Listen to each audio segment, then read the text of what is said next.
Let me, testing out the sound system, check, 1, 2, 3.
Yeah, they're right near where we go get our hair done.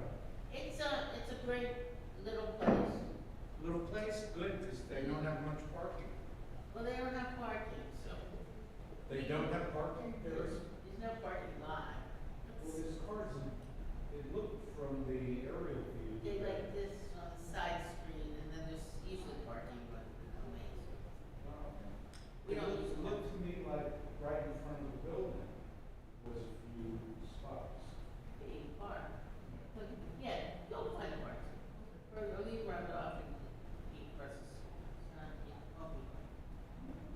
you'll, but yeah, no, yeah, it's very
be willing to come back to the house at funeral, and, so, Rhonda and I and my sister and her husband were sitting around and on the speakerphone. We just called up the deli that's in the area. We don't know it, and, but it's a Jewish deli, so we told them, here's what we want to do. And they said, that's all you have to say, I know exactly what you need, let me tell you what you need. And he's proud of open with and it was perfect. Yeah, of course. And my brother-in-law says, oh, I don't like this one. And the guy on the other end of the phone says, you don't like pastrami? And we said, the rest of us said, no, we want the pastrami, he'll eat something else. Did he taste the pastrami? I doubt it. I mean, what it was also. Of course. But I have to tell you, the pastrami was amazing. Yes. That's cool. Now, when we, after my mother passed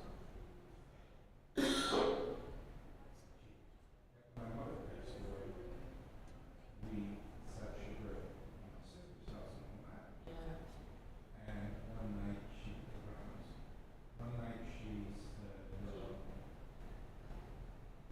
what, there's a really good deli on the water where you look down.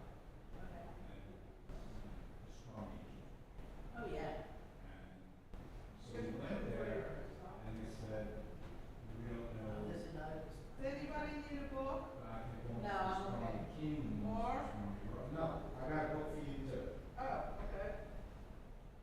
So there were two places within a few blocks of each other that had very similar names. Right, you found it. Well, they told us, you don't have your order, could be the other place. Pastrami king. Oh, Mr. Charlie King, one of them went out of business too, but I forgot the detail about Oh, that. which one? Probably. I don't remember. First time to do another business. That was a pretty cool. Such a cute little nugget. I know. Hello.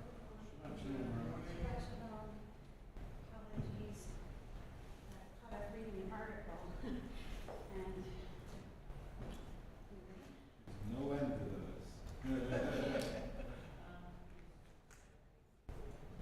we were just talking about that last night, right?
working?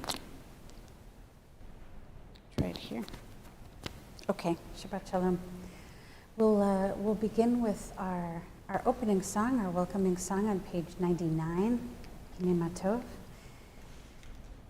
Hine Ma Tov u'manayim, shevet achim gam yachad. Hine Ma Tov u'manayim, shevet achim gam yachad. Hine Ma Tov, hine Ma Tov. Ya la la la la la la la la la. Hine Ma Tov, hine Ma Tov. Ya la la la la la la la la la. Hine Ma Tov u'manayim, shevet achim gam yachad. Hine Ma Tov u'manayim, shevet achim gam yachad. How good it is to be together on Shabbat, where we can dwell in unity. I love that translation. What does unity mean? All right, page 102. The top, the English in the top, and feel free to join me if you like. God of dawn and dusk, open my eyes to the beauty of the world and its goodness. Let me be the servant of your peace, which brings all life together, the love of mother and child, the loyalty of friends, and the companionship of animal and human. As I awaken to the world you have made, I know this harmony again and your presence in it. With all creation, I respond with praise and give thanks to your name. Amen. Amen. All right. We continue now with the blessing for the study of Torah and words of Torah. We were on page 104. Baruch atah Adonai Eloheinu melech haolam, asher kiddushanu b'mitzvotav v'tzivanu la'asok b'divrei Torah. We praise you, eternal God, sovereign of the universe. You hallow us with the gift of Torah and command us to immerse ourselves in its words. Eternal our God, may the words of your Torah speak to us and to the house of Israel, your people, that we and our children may be lovers of your name and students of your Torah. We praise you, O God, teacher of Torah to your people Israel. And it is our practice when we say the blessing for the study of Torah, it is then part of the commandment to say some words of Torah and read some words of Torah, which is what we do with the next passage that we're going to be singing, Elu Devarim, which I believe comes out of Pirkei Avot. Elu Devarim she'en lahem shiur, Elu Devarim she'en lahem shiur, Elu Devarim she'en lahem shiur, ve'elu hem. Kibud avaim, ugmilut chasadim, v'hashkamat beit hamidrash shacharit v'arvit. Elu devarim she'en lahem shiur, Elu devarim she'en lahem shiur, Elu devarim she'en lahem shiur, ve'elu hem. Hachnasat orchim, ubikur cholim, ve'hachnasat kala, ulvayat hamet, ve'iyun tfilah, ve'iyun tfilah, hava'at shalom, ben adam lechavero,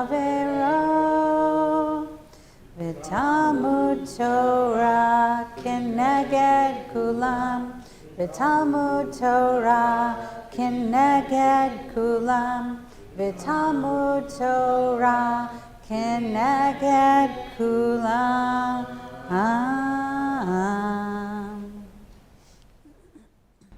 are getting there. So we're going to turn to page 106 for the morning blessings. Nisim b'chol yom. Call it miracles of every day. Which, if you think about it, is actually kind of neat to think that as we get up in the morning, it is a miracle every day. And there are miracles that happen in the body every day as we prepare ourselves to face the world. And so this is just a little reminder of that. Baruch atah Adonai Eloheinu melech haolam asher natan l'sech v'ivina lahavchin ben yom uvein laila. Praise be the eternal God who has implanted mind and instinct with every living being. Baruch atah Adonai Eloheinu melech haolam shasani Yisrael. Praise be the eternal God who has made me a Jew. Baruch atah Adonai Eloheinu melech haolam shasani bat chorin. Praise be the eternal God who has made me to be free. Baruch atah Adonai Eloheinu melech haolam pokeach ivrim. Praise be the eternal God who helps blind to see. Baruch atah Adonai Eloheinu melech haolam malbish arumim. Praise be the eternal God who clothes the naked. Baruch atah Adonai Eloheinu melech haolam matir asurim. Praise be the eternal God who frees the captive. Baruch atah Adonai Eloheinu melech haolam zokev kefufim. Praise be the eternal God who lifts up the fallen. Baruch atah Adonai Eloheinu melech haolam hamechin mitzadai. Praise be the eternal God who makes firm our steps. Baruch atah Adonai Eloheinu melech haolam ozer Yisrael bigvura. Praise be the eternal God who girds our people Israel with strength. Baruch atah Adonai Eloheinu melech haolam oter Yisrael betifara. Praise be the eternal God who crowns Israel with glory. Baruch atah Adonai Eloheinu melech haolam ten la ya'ef koach. Praise be the eternal God who gives strength to the weary. Baruch atah Adonai Eloheinu melech haolam hama'avir shena me'enai utenuma me'afapai. Praise be the eternal God who removes sleep from the eyes and slumber from the eyelids. And we turn now to page 108. I'll ask you to rise as you are able for the Hatzi Kaddish, which will lead us into the Baruch Hu, nope, sorry, we're not doing a Hatzi Kaddish, sorry. So we're going to say the blessing for the coming of daylight, but let's take a moment now to just ground ourselves and take a moment to ground ourselves for prayer and appreciate everybody who's here with us this morning, including our live streamers. If you're there, let us know. Write something in the chat for us, please. Let's read the blessing for the coming of daylight and creation. Baruch atah Adonai Eloheinu melech haolam yotzer or uvorei choshech oseh shalom uvorei et hakol hameir la'aretz v'ledarim aleha berachamim uvtuvo mechadesh b'chol yom tamid ma'aseh v'reishit ma rabu ma'asecha Adonai kulam b'chochma asita mal'a ha'aretz kinyanecha titbarach Adonai Eloheinu al shevach ma'aseh yadecha ve'al me'ore or she'asita yifaru chasela. Baruch atah Adonai yotzer hame'orot. Blessed is the one who creates the lights in our life. How about singing Ahava Rabbah on page 110? Yes? Ahava Rabbah Havtanu Adonai Eloheinu Chemla gedula v'tera, chamalta aleinu. Avinu malkeinu, ba'avur avotenu, shebatchu v'cha, Avinu malkeinu. Vatilamdem chukei chayim, kein techanenu tilamdenu, Avinu ha'av harachaman, hamarachem rachem aleinu. V'ten belibenu lehavinu lahaskil lishmoa, lilmodu lilamed, lishmor velasot. Ulkayem et kol divrei Talmud Torah techa b'ahava, v'ha'erinenu b'torah techa, v'dahabek libenu b'mitzvotecha, v'yached levavenu li'ahava u'yira et shemecha, v'lo nevosh li'olam va'ed, v'lo nevosh li'olam va'ed, ki v'shem kodshecha hagadol v'hanora b'atachnu,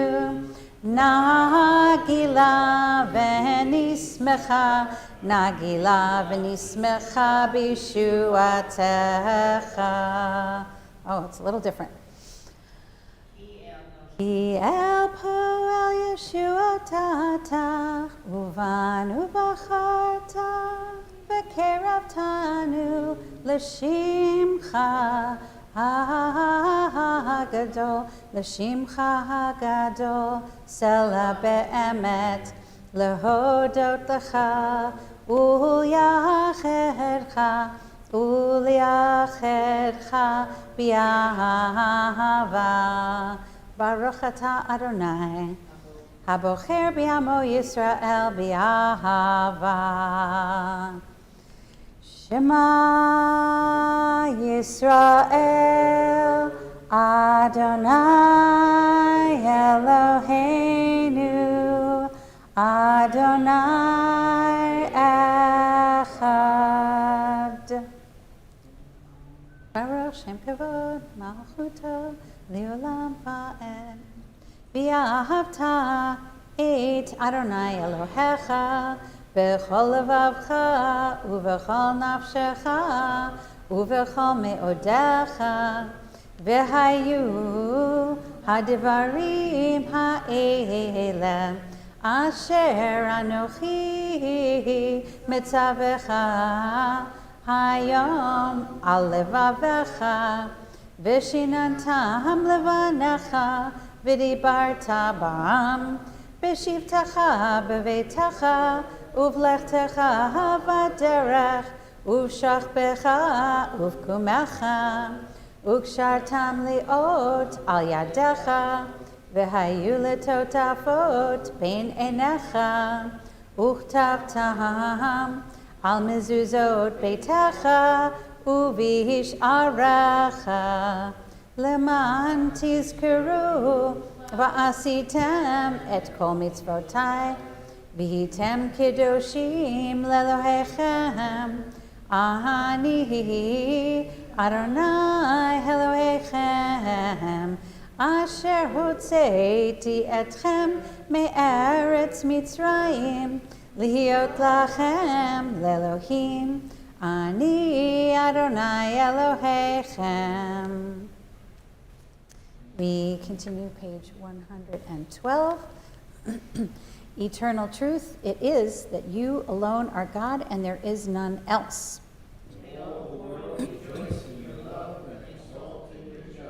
Let them beat their swords into plowshares and let them beat their spears into pruning hooks. Let nation not lift up sword against nation. Let them study war no more.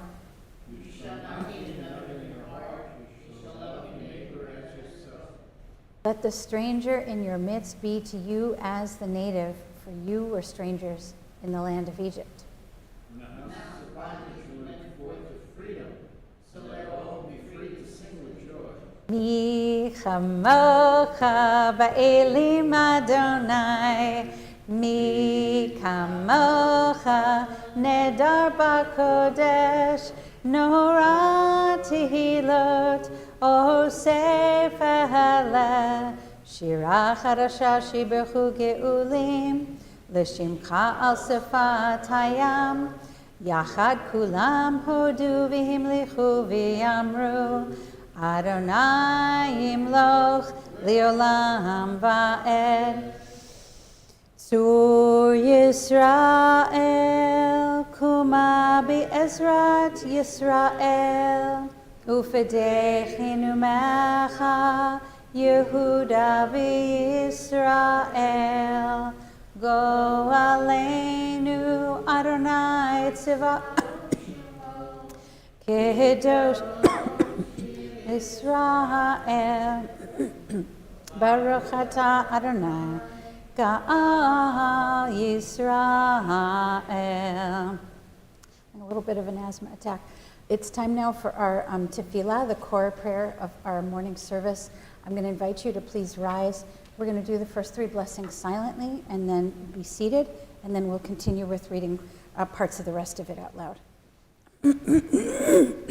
So sorry. Adonai sifatai tiftach ufiya ki tehilatecha.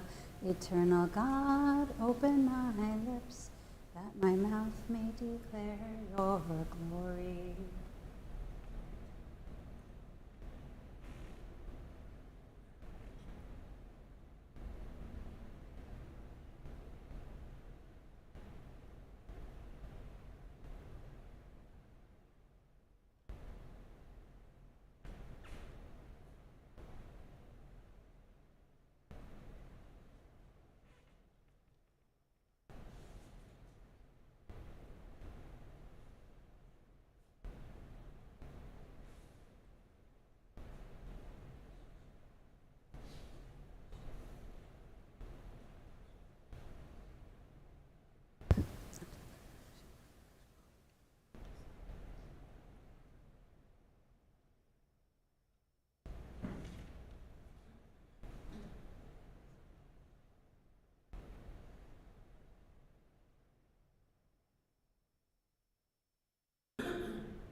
To page 118.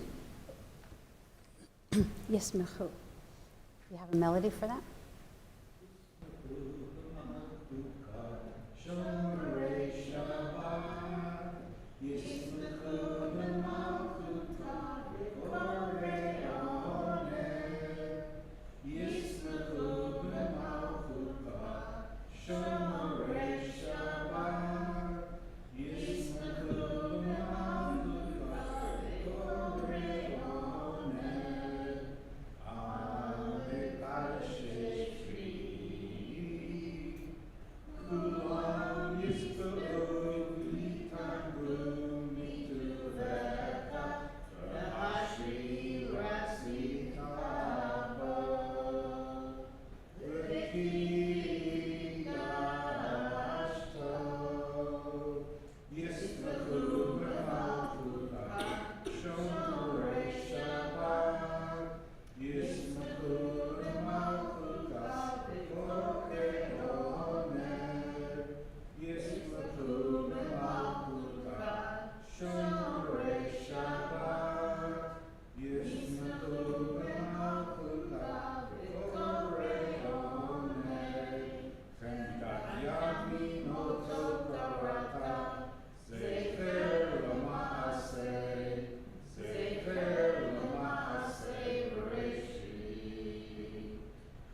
Yismachu b'malchuta, Shomerei Shabbat.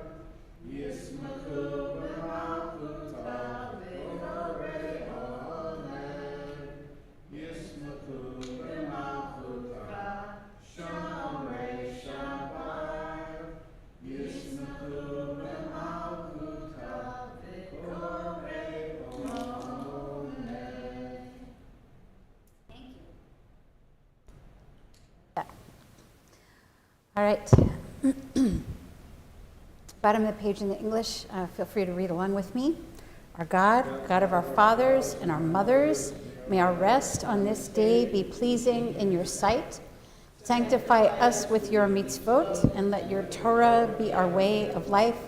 Satisfy us with your goodness, gladden us with your salvation, and purify our hearts to serve you in truth. In your gracious love, eternal God, your holy Sabbath remain our heritage, that all Israel, hallowing your name, may find rest and peace. We praise you, O God, for the Sabbath and its holiness. We continue with gratitude. We're going to be on page 121. But what's some things you're grateful for? Yeah. I'm so grateful to be here in person. We are glad to have you in person. Lois, it is so good to see you. It really is. It really, really is. I was so happy to see you on Zoom last night, and like in live is even better. Yeah, yeah, you looked very healthy on Zoom. I was like, hey, that's great. Excellent. What else? Grateful things. Yeah. Grateful for the wonderful Thanksgiving we had with family. Yeah.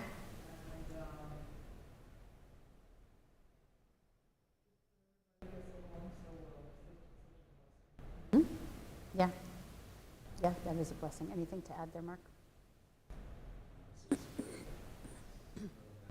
I'm also grateful that we're having a film here tonight, Hmm? because I really enjoyed the real nights. Mm-hmm. Good.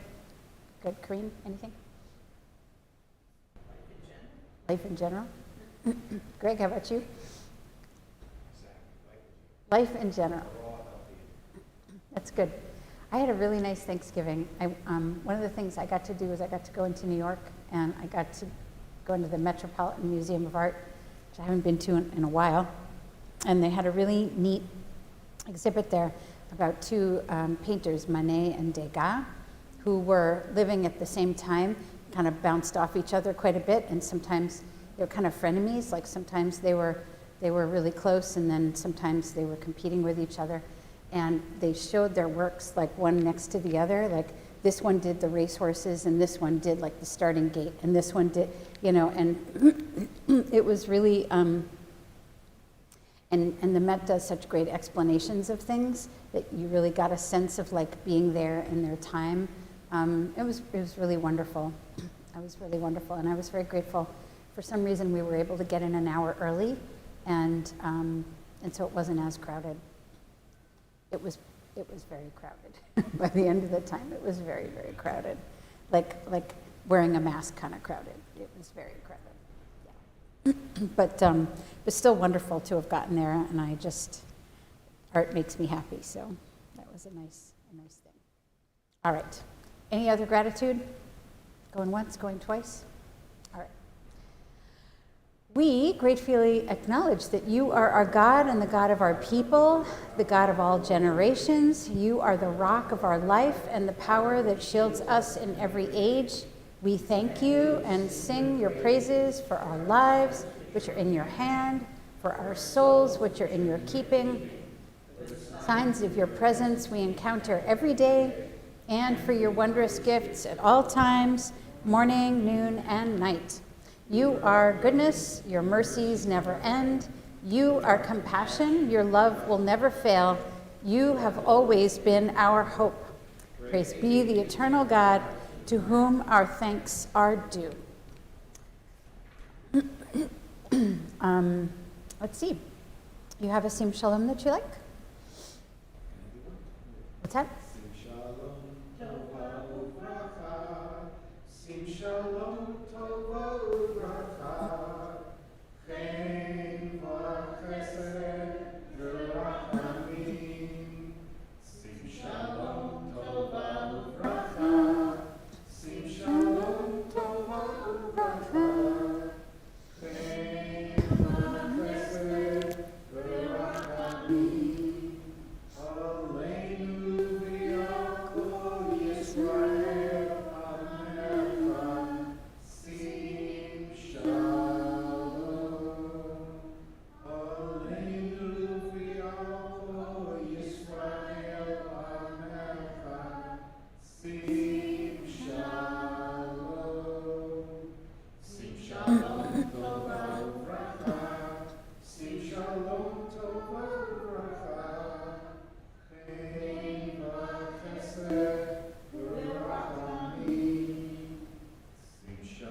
We can do that another week.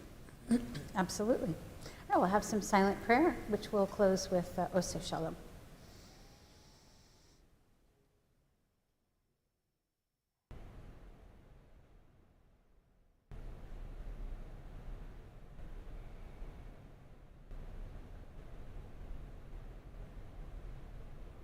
Oseh Shalom Bimrama, Aseh Shalom Aleinu, V'al Kol Yisrael, V'imru, Imru Amen.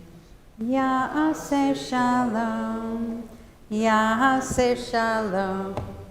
Shalom Aleinu v'al kol Yisrael, Yaseh Shalom, Yaseh Shalom, Shalom Aleinu v'al kol Yisrael, v'imeru, Amen.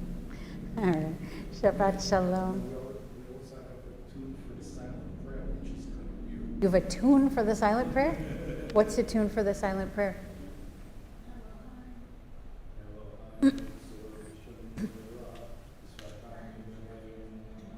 Oh, okay. We'll do that another time.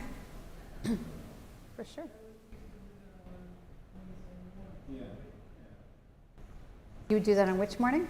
We used to have Wednesday morning minion, which we did on Zoom at 7:30. I'll tell you those stories. Yeah. They got it on the song. Nice.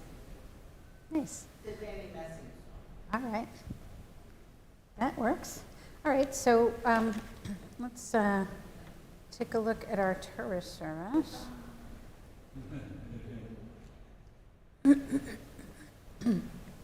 Let's see, let's start with the English at the top of 142.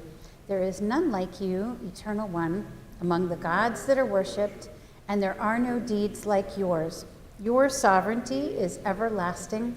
You reign through all generations. God rules, God will reign forever and ever. Eternal God, give strength to your people. Eternal God, bless your people with peace. And where does Adonai oz li amo yitain, Adonai yivarech et amo v'shalom? Where's it from? Is it from It's Isaiah? Isaiah. Figure one out. Well, it may be Isaiah, but it's also Psalm 29. So maybe Isaiah quoting Psalm 29, right? But that's interesting too. My new favorite. Yeah. And one, I remember my childhood rabbi used that as a benediction at the end. Yeah, yeah, yeah, yeah. Which, if we like that, I'm happy to put it out there. Now I'm saying, Yeah, no, also saying. Source of mercy, let your goodness be a blessing to Zion. Let Jerusalem be rebuilt. In you alone do we trust, O sovereign God, high and exalted ruler of all worlds. So we are going to have some words of Torah at this point. We've already said the blessing for the study of Torah. So I found, I read a bunch of different commentaries about our Torah portion, but one of the ones I read occasionally is Jonathan Sacks. I'm sure you all know Jonathan Sacks. He's like a favorite in many synagogues in today's times. Traditionally, those with a more traditional bent really like him. So I read him sometimes, and they actually took one of his teachings from Parshat Vayishlach, that was from, I think, 13 years ago, and they resent it this week. And I was kind of curious about that, resending, and I'm going to share it with you, and you can tell me why you think they may have repeated it. doing that now. Well, he's repeating some, Yeah. but I don't know that they're repeating like They have to pick, wait, yes, he is dead. His foundation, I mean, yeah. What did they do on Oh, the this is the Parsha. Yeah, but why'd they pick this particular one? Because he's done others of Vayishlach, right? As others he could have chosen. Each week they send one of his older ones? Yeah, Yes. So I think this one was done in 5771 and now 5784. So anyway, I'm going to share it with you, and we can talk a little bit about what they were thinking when they shared it. So it's the story of what happens with Dinah, Jacob's daughter. You know, some may know this story, some may not. So Jacob had settled on the outskirts of the town Shechem, which is now located where? Shechem. Yeah.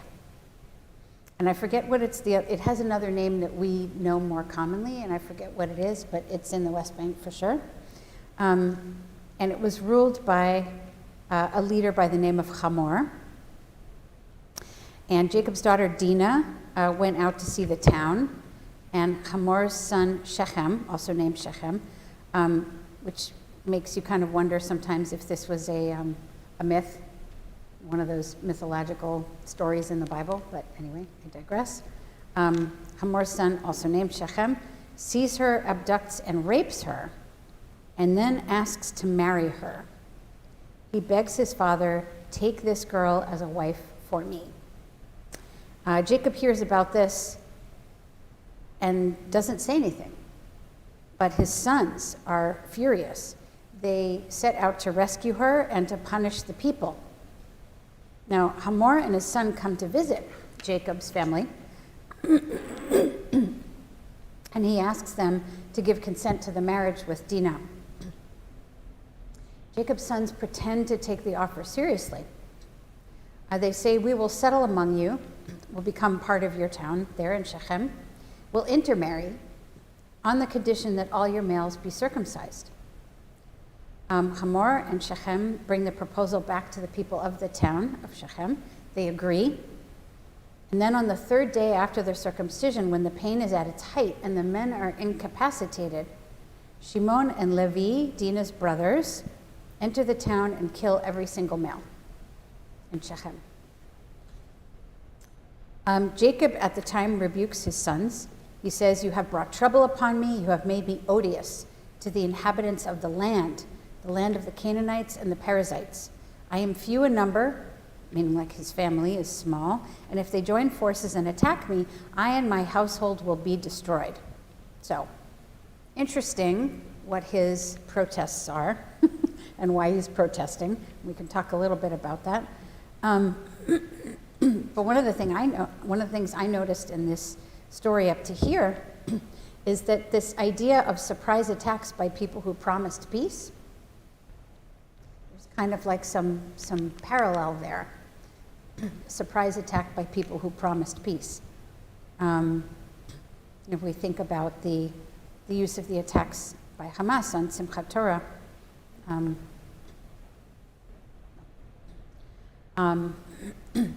that's something that goes way, way, way, way, way, way back, right?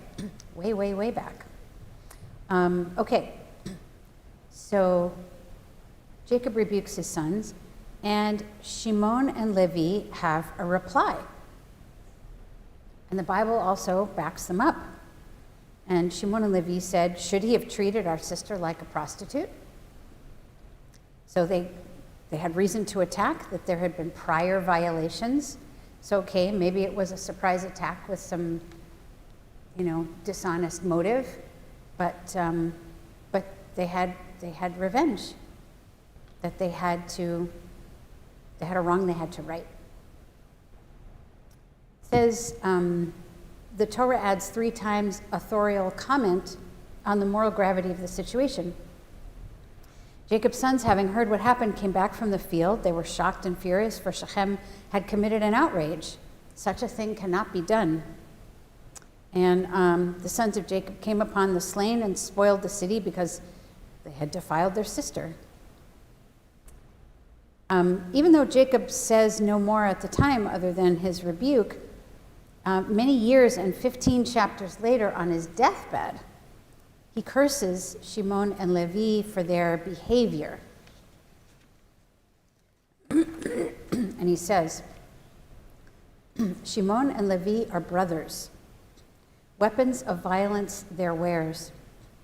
Let me never join their council, nor my honor be of their assembly. For in their anger they killed men. At their whim they hamstrung oxen. Cursed be their anger, for it is most fierce, and their fury, for it is most cruel. I will divide them up in Jacob and scatter them in Israel. Now, again, the whole idea of who started and how people responded is pretty live for us today, I would say. Yeah, who's the voice missing? Dina. Well, Yeah, I'm just saying, yeah, the story could be very, Tori could be very different. And she's still alive. yeah, no, I'm saying. Right. Her voice, Like, they go and kill all the men, but, like, Dina's still there. nobody really asked her. No one asked her. Thank you. So, that's this whole discussion about who started and, you know, how there was a response and whether the response was ethically justified based on the original attack is a very live conversation for us today. So Rabbi Sachs continues, and he quotes a dispute between two scholars about whether the brothers Shimon and Levi were justified, and which I think is also pretty interesting, so I'm going to share it. So first of all is Maimonides, writing in the Mishnah Torah. Mishnah Torah being his, which Mishnah Torah? Do you know what Mishnah Torah is? I do this with our confirmation students. What is Mishnah Torah? It's like Cliff Notes version. It is not. No. No, it is not. No. Maimonides did have comments on the Torah, but that's not what Mishneh Torah is. Mishneh Torah is, it's actually a legal code, which I have in my office. It's a whole set of books about yay wide, and it was the first widely accepted legal code after the Mishnah. All taken out of the Mishnah and the Talmud.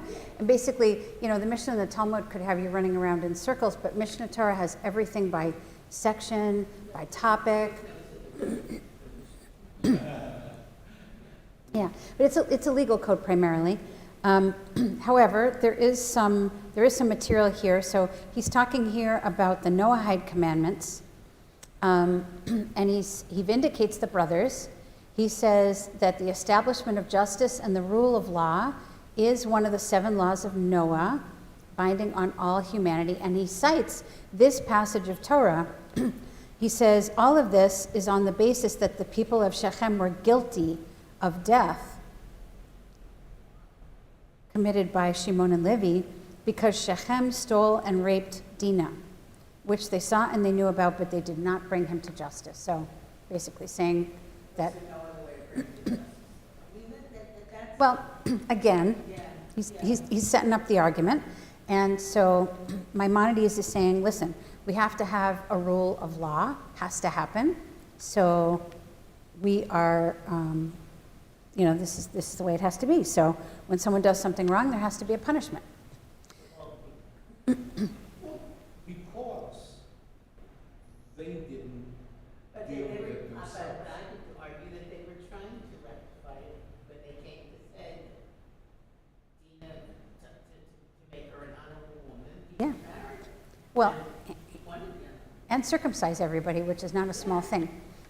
The men, I mean. They were trying to. One could say. So, all right, so that's Maimonides. And then the other side is Nachmanides, the Ramban. And he talks about the Noahide command to institute justice he says there is no principle of collective responsibility. This is a piece I think you were bringing up. Nor is there liability of death for failure to implement a command.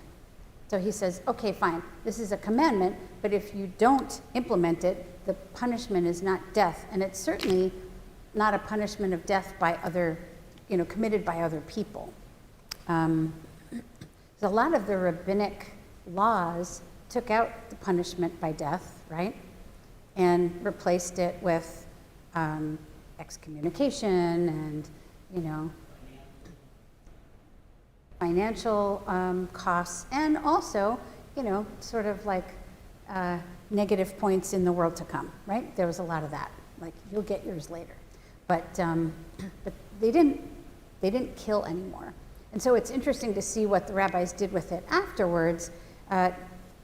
Nachmanides at least said that there was no liability to death for this. He said, if Shimon and Levi were justified, why did Jacob criticize them at the time and then also later curse them on his deathbed? Well, exactly. So that's also an interesting point. Like, what were his criticisms and were his motives? What were his motives in the whole thing? Still, they argue what they argue. We can poke holes at it, but this was the debate. Rabbi Sachs says the argument between them is unresolved, just as it was between Jacob and his sons. We know that there is a principle of collective responsibility in Jewish law, known as Kol Yisrael Aravin Zeh Bazeh, sometimes Zeh Lazeh. All Jews must look after one another. He says, but is this specific to Judaism? Which I think is a fine, interesting question to be asking in today's times. He says, this flows from a covenant between God and the Israelites at Mount Sinai, in which the people pledged themselves individually and collectively to keep the law and to ensure that it was kept. If you do look at our prayers that come from the Bible, the Shema, for example, it does talk about collective responsibility. It says, if you do not follow the commandments, then there will not be rain in your season. It's not like it's, right?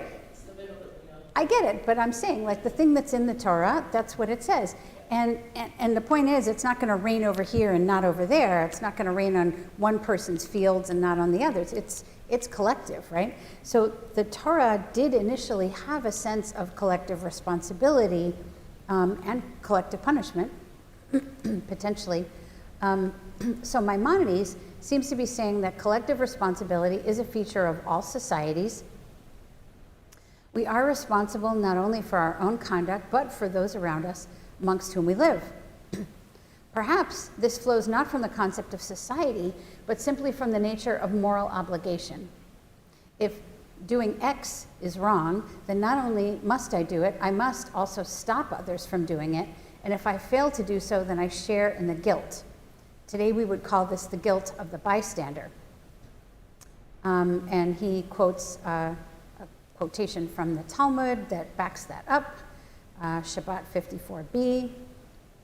And then he also quotes a philosopher, Karl Jaspers, who talked about bystanders in the Holocaust. And he said, which is a turn I was not expecting him to make, but he did. He said, there exists a solidarity among men as human beings that makes each co-responsible for every wrong and every injustice in the world, especially if a crime is committed in his presence or with his knowledge. If I fail to do whatever I can to prevent them, I too am guilty. And if I was present at the murder of others without risking my life to prevent it, I feel guilty in a way not adequately conceivable, either legally, politically, or morally. And that I live after such a thing has happened weighs upon me as indelible guilt. The Torah teaches this right from the beginning with Adam and Eve's story and the Cain and Abel story. It's all about It's all about collective How do you see that in Cain and Abel? Not my brother's keeper. Oh, I see. Okay, yeah. Yeah, yeah. Any other thoughts on that? I thought that was sort of an interesting direction to be taking the conversation. So then he goes in like another direction I totally wasn't expecting. So just commenting on Jasper's, he says there is real guilt, but it cannot be reduced to legal categories. It's moral, and it's the guilt it weighs upon the person.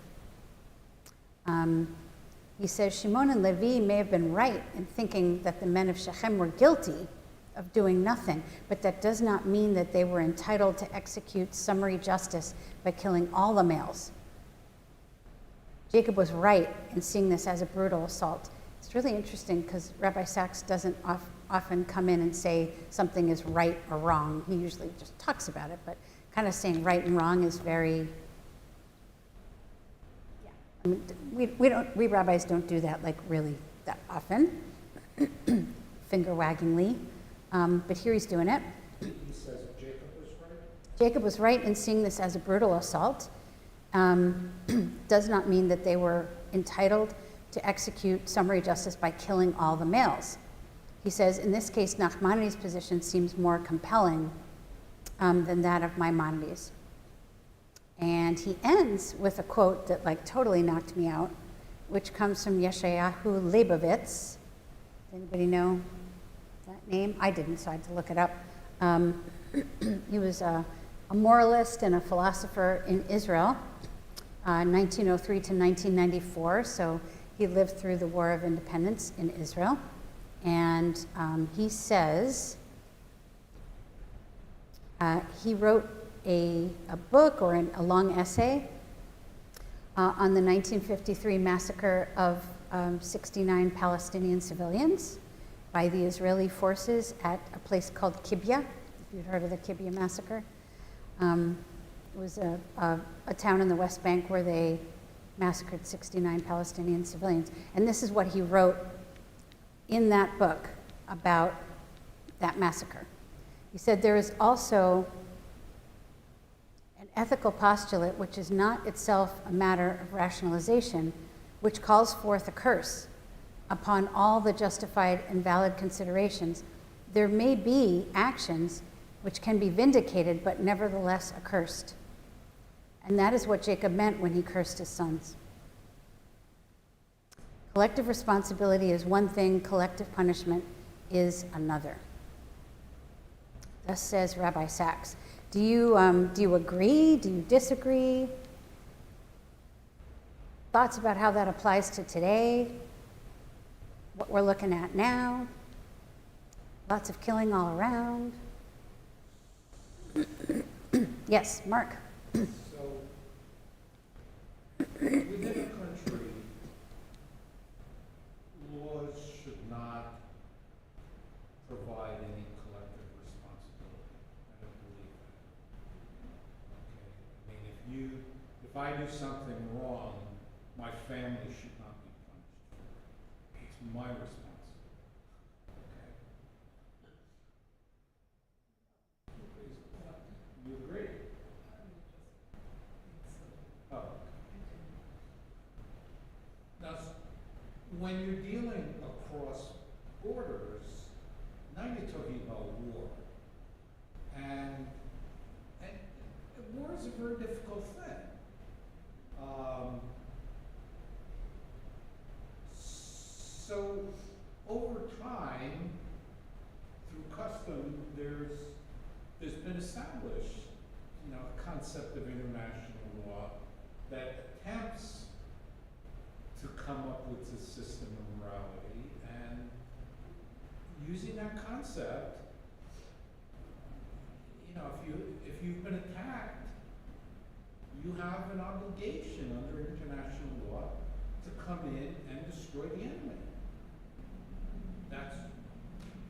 And in a real sense, that's how you preserve life, because if you don't destroy the enemy, more people will be killed in the long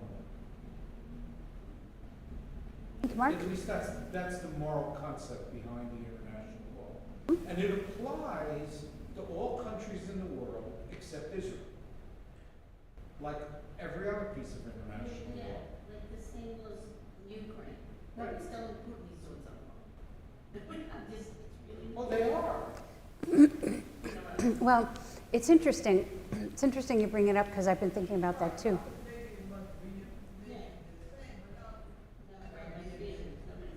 Well, we don't have people across every college campus, you know. Anyway, yes. So one thing that I think is interesting that I certainly know about both of these cases, and I've been watching it, is that there have been discussions about war crimes and war crimes that have been committed both by the Russians and by the Ukrainians, also by the Ukrainians, and by Hamas. And by Israel. Now, what I learned, what I learned about that.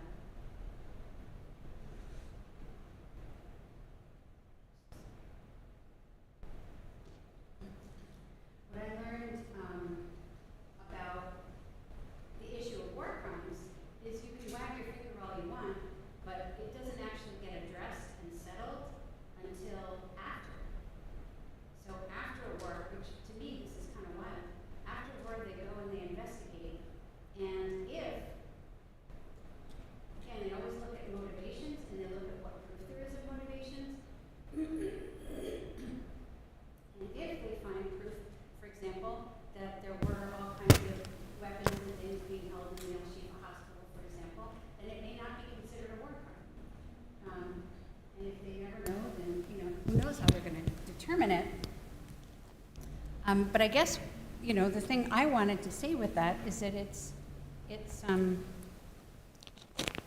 it's not really something we can say now with any certainty. We can look at it and say, you know, and we've seen some, you know, some legal experts in international law have looked at it and said, gosh, it certainly looks like it could be, but we won't know until it's investigated. And I found that to be a very powerful statement, because in the meantime, the war continues. And if something's wrong and it's continuing, then the wrong is multiplied, right?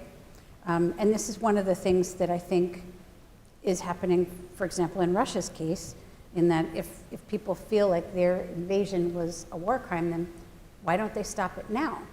I don't understand that. To me, that's something I don't understand. But back to the morals here. You have a quote? No, something, we're talking about innocents being killed and all that stuff. So there was a dialogue in MASH, and you read about it. It's really an interesting. I haven't, but I always like MASH. No, on the television. So the priest and Hawkeye are talking, all right? So it says, Hawkeye says, war isn't hell, war is war, and hell is hell. And of the two of them, war is a lot worse. So the priest says, how do you figure that one out, Hawkeye? He says, Father, tell me, who goes to hell? Sinners, I believe. Hawkeye, exactly. There are no innocent bystanders in hell. War is chock full of them. Little kids, cripples, old ladies. In fact, except for some of the brass, almost everybody involved is an innocent bystander. So that's some wisdom there. How did you find that? What did you Google to find that? Innocent bystanders. Innocent bystanders. Hawkeye is quoted about it. Oh, okay.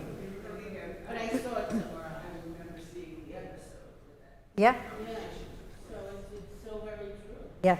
On the other hand, the last episode of Seinfeld tells you there's no innocent bystanders. Did you want to add something to that? No. Did you want to add something to this? Yeah.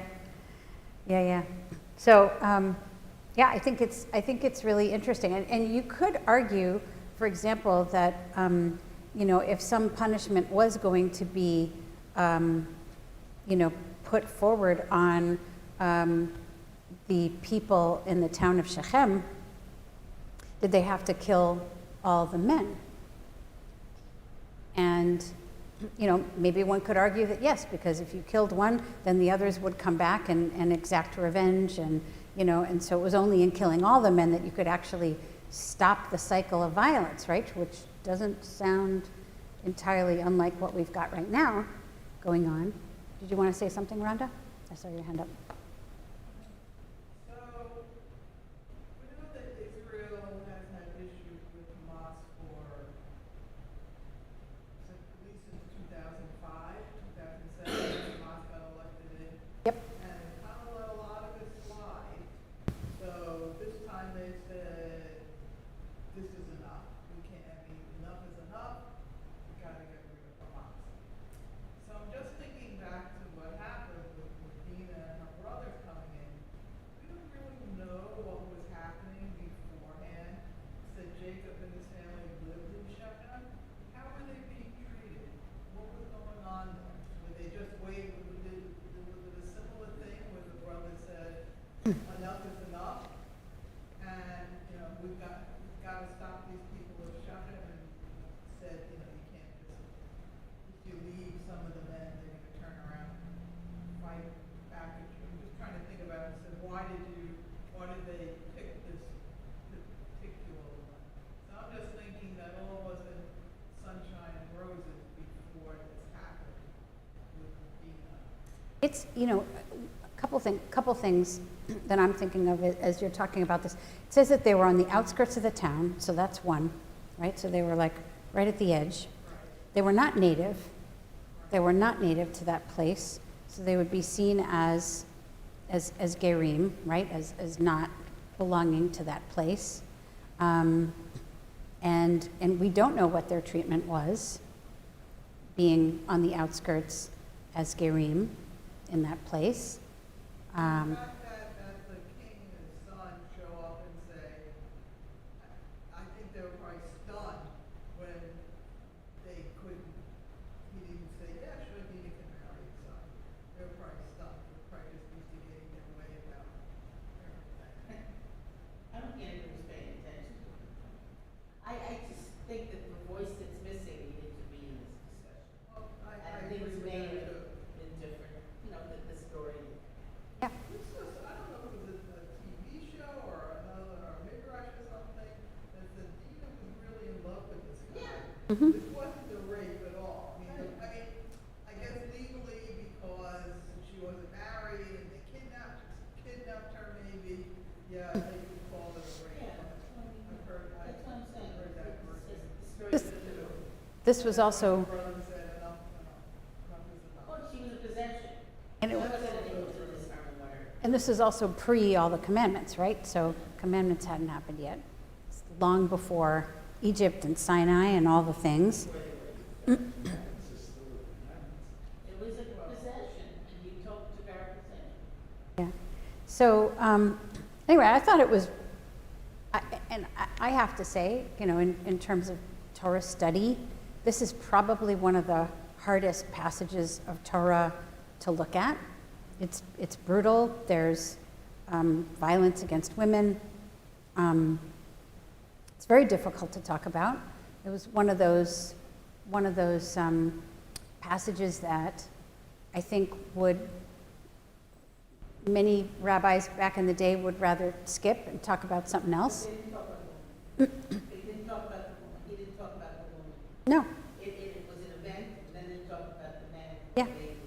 So it was like, Yeah. I think there's another part that we haven't talked about that's important when you look at the morality, which is suppose the brothers had just killed the person who did the rape. Who was the leader of the town, the son. Would have come out and the Jewish people would be extinct. That would have been the end of Jewish people.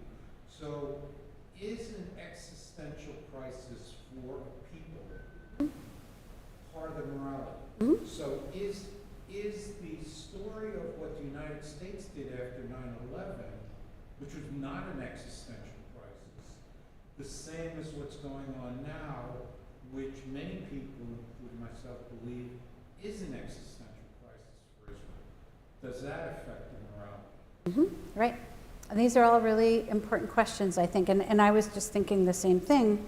If you had just killed one of them, would there not have been more revenge against this small number, right? They were a small number, and they were, the 12 sons, but still, yeah. That's the Middle East. So I did think that it was very interesting that this very uncomfortable passage got repeated this year, and the discussion about collective responsibility, and also, I think one of the times that I've seen Rabbi Sachs really talk about right and wrong, and really, really push, a particular agenda. I think it was really interesting that they brought Dafka this one, lots of other stories in Vaishlach that were interesting and one could have looked at. Yeah, so anyway, gave me a lot to think about for sure. And I use this as a vehicle for us to be thinking about a program on Sunday where we are going to get together and have some conversations about where we stand on what's going on in Israel. And so it's going to be really important. There will be no right or wrong answers, as usual with me, except for trivia questions. I do ask trivia questions sometimes. Yeah, sure.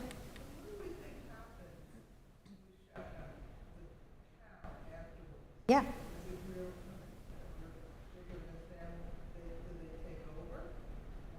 No men left, so. Yeah. I think that's what happens. Doesn't say, but. Yeah. There were women though. Yeah. And this possession, I mean, it's war. That's what happens. That's what happens in war. Want to add anything, Lois? They're talking about now, about what's going to happen afterwards. Yeah, that's right. That's right. That is right. What is going to happen? All right. So thank you, everybody, for participating in the conversation. And I do, I have to say, I pulled this one up and I was, okay, we're sharing it. Anything else? No?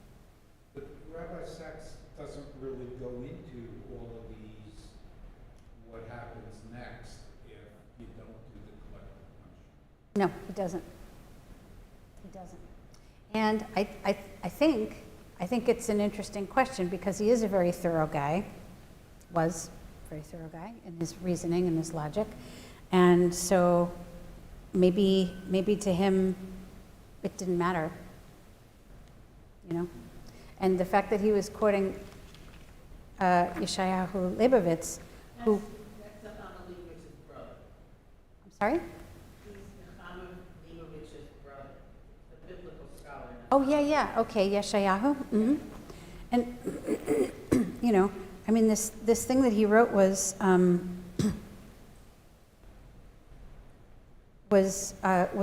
after the massacre of 1953.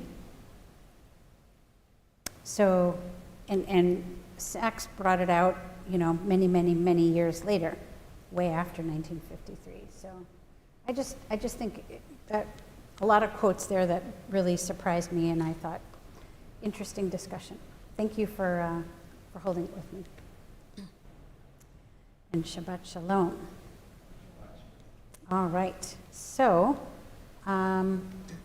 it's not a new month yet. We've still got one more week before we're looking into the next month, which I believe is Tevet, but we're not there quite because we still have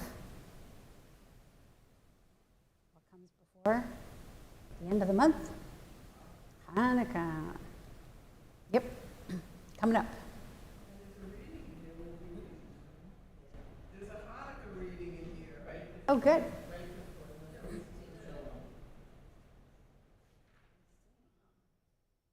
Oh, you mean in the Amidah? Yeah, it's in the Mhm. I'll let you see. Oh, yeah, of course, sure. We have to figure that out next Friday. Yeah, we'll talk. I'll take the Yeah. service. All right. So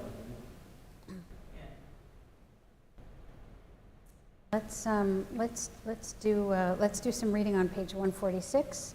Oh, actually, no, sorry, we got to do our prayer for healing, and then we'll close up the Torah service. So we are praying for the following members of our community this week: Bill Bly, Priscilla Brown, Betsy Grossman, Rhonda Hager, Stu Lieback, Stephen Matzner, Lois Miller, John Rose, Bill Schneider, Matt Shapiro, Lois Snyder, Sharon Stein, Velvel Ben Avraham, and Pete Walsh. Are there any other names you wish to add at this time? Names for prayers? Suzanne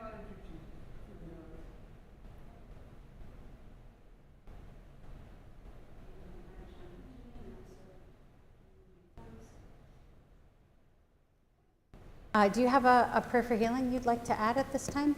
A melody? Yes, you can pick whatever number you want.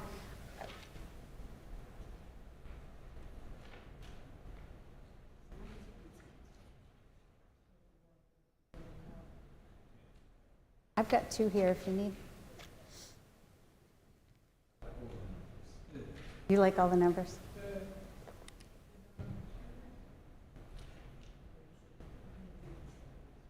Oh, hear our prayer? Yeah. He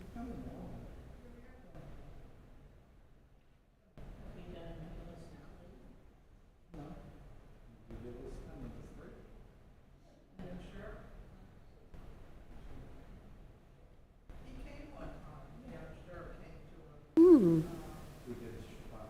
Shabbat in the park, he came and sang. Let's take all of those names as well as any others that may be in our hearts, and we'll have our prayer for healing.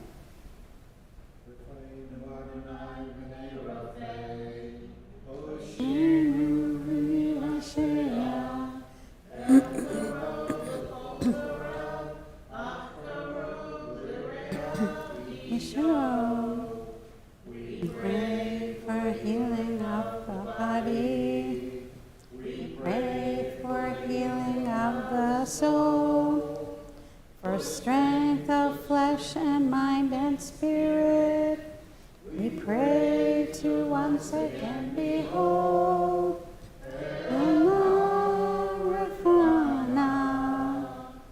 Oh, please heal us now. Refuat hanefesh, refuat haguf, refuat shlema. Heal us now. Et amecha, rech et nachlatecha, ureim unasem ad ha'olam. Mishaberach avotenu, Mishaberach imotenu, Ana Adonai Hoshiana. We pray for healing of our people. We pray for healing of the land and peace for every race and nation, every child, every woman, every man. Ella Rafana. Oh, please heal us now.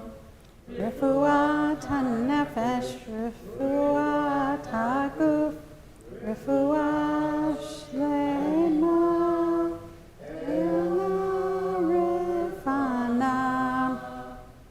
Oh, please heal us now. Refuat hanefesh, refuat haguf, refuat shlema.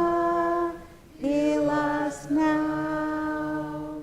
Heal us now. Heal us now. Thank you. Right. We will close our Torah service on page 146. At the bottom, God's teaching is perfect, reviving the soul. God's precepts are right, delighting the mind. God's doctrine is pure, enduring forever. Behold, a good doctrine has been given you.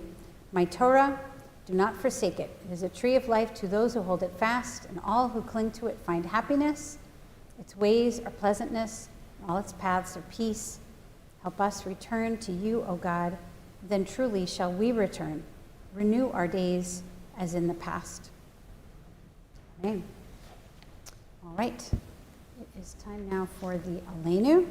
I will invite you to please rise as you are able.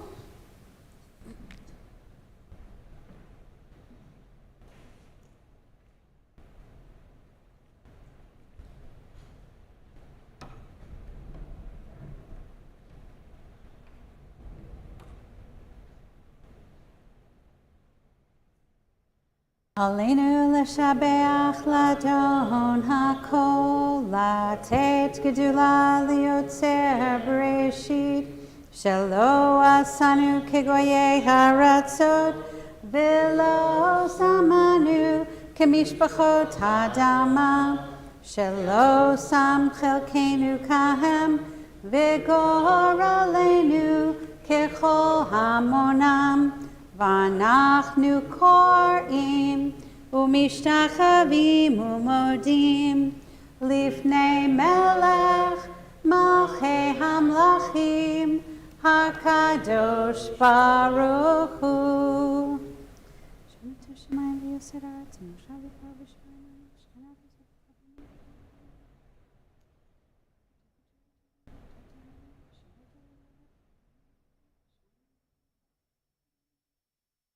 Spread out the heavens and establish the earth.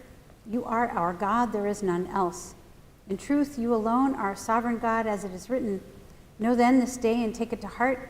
The Eternal One is God in the heavens above and on the earth below. There is none else. Turn God, who face tomorrow, is hope made stronger by the vision of your deliverance. A world where poverty and war are banished, where injustice and hate are gone. Teach us more and more to respond to the pain of others, to heed your call for justice, that we may bring nearer the day when all the world shall be one. On that day, the age-old dream shall come true. On that day, O God, you shall be one, and your name shall be one. V'ne'emar v'haya Adonai l'melech al kol ha'aretz. Bayom hahu, Yihya Adonai echad, Ushemo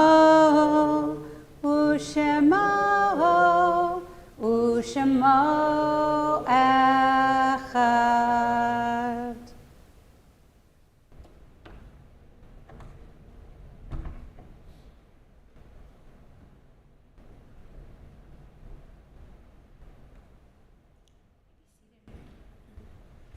So it's time for our holy announcements. That is you, Greg Stein. There's also a little sheet there for you. Up here. Easier to read than on my phone. Yep. Okay. Is that the same thing? I don't think it is. No, I Check don't the think dates. so. That's the bad day. Yeah. Maybe from last. Okay.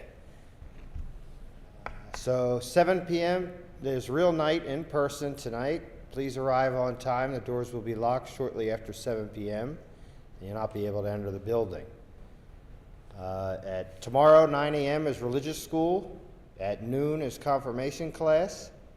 Oh, and by the way, at 9:30 a.m. there's a discussion with Rabbi Glazer about our connection to Israel in the TBA Social Hall. Tuesday, December 5th, 7 p.m., adult education classes on Torah, gratitude, and mental health. Thursday, December 7th, noon Torah study with Rabbi Sharon Foreman Toll, and 7 p.m. is the management team meeting in person. Couple save the dates. December 9th, 7 to 10 p.m., adult Hanukkah party with karaoke. Tuesday, December 12th, 7 p.m. at TBA, the Sisterhood Hanukkah party. Wednesday, December 13th, 7 p.m., discussion with Rabbi Glazer about our congregants' engagement with Israel via Zoom. And just a couple of announcements of TBA's office closings. Monday, December 25th and Monday, January 1st, TBA offices will be closed. And Friday, January 5th, 7 p.m., there's a Shabbat evening family service honoring new members. Okay. Thank you. Thank you. So, thank you, Greg, for being our BEMA guest. Appreciate your presence here. And of course, we're glad for Mark, who's been handling our live stream. Thank you, and our audio and the batteries and all the things that make this wonderful service be able to happen. And of course, those of you who are here and also watching live stream, we appreciate your presence as well, helping us make Shabbat holy and special together. So appreciate that. We're going to have Kiddush and some challah on the other side in this social hall. I will also say that I'm going to put together a Q&A about the program tomorrow, Sunday. I'm going to put it out right after Shabbat. There have been a number of questions about, whether it's going to turn into a lot of fighting and things like that. So I have put together some Q&A about how we're taking care of all of those things, whether people who are not Jewish are welcome. I've been getting a lot of questions, so I want to make sure that I answer them. So there will be a Q&A coming out after Shabbat. And hopefully we will get as many people in the congregation as possible to come.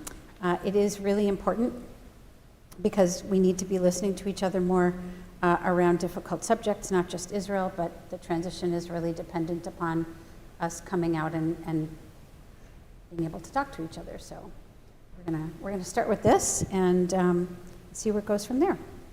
So all right, hopefully all of you will be present. We're going to start with refreshments at 9 o'clock, and program starts at 9:30, and we'll be done latest by 11. Rabbi Sharon is also going to be supporting and leading the program along with me, and it is going to be. I'm really excited about it. I'm really looking forward to it. It's based on a program that I took many years ago that really changed how I was able to talk about Israel myself. So I'm hopeful it'll help spark some things for people also. All right, very good. So at this time, it is appropriate to read our yard sites, and then I am going to duck out and let you all close the service, and I'll go and get set for Kiddush and things like that. So our yard sites this week is Otto Matzner, the father of Stephen Matzner, the grandfather of Jennifer Sherwood, the great-grandfather of Nicole Sherwood, and Pearl Hager, the mother of Mark Hager, Helene Beth Adler, the sister of Adrian Kerbel, Harold Yablanovitz, the father of Seth Yablanovitz, Marcia Cross, the mother of Marlene Solomon, Daniel Bleddy, relative of Lisa Hall, Elsa Brenner Cohen, the sister-in-law of Doris Cohen, John Biscotti Sr., the father of Lisa Shapiro, and Patricia Biscotti, the mother of Lisa Shapiro, and Tilly Steiner, the grandmother of Willa D'Souza, Joseph Lisbon, the father of Laura Miklas. And so I will turn it over to whoever would like to wrap things up from here. Do you want to take the Kiddush cup with you? Yeah, I'll take the Kiddush cup in the back, sure. Okay. Okay, page 154. I'll wait till the rabbi leaves, and then, yes. Oh, I'm sorry, please. And my father, Fred County. I guess it was on the list last week. We weren't. Anyone else? Okay, so 154, please rise for Kedisha Tone.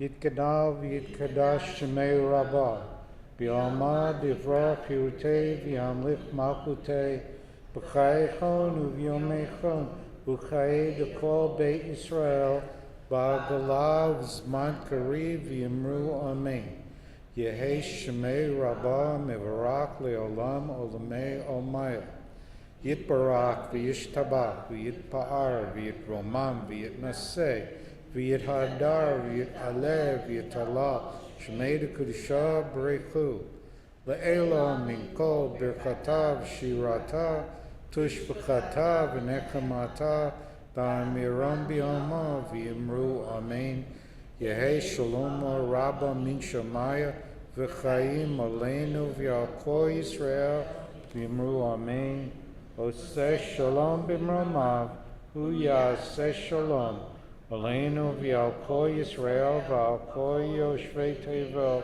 v'yimru Amen. May the one who causes peace to reign in the high heavens cause peace to reign among us, all Israel and all the world. And may the source of peace send peace to all who mourn and comfort all who are bereaved. Together we say, Amen. So why don't we go to the social hall? Well, I thought maybe in the social hall we'd go closing. So what do you think? You want to do one here? You got one? Let's do it in the social hall.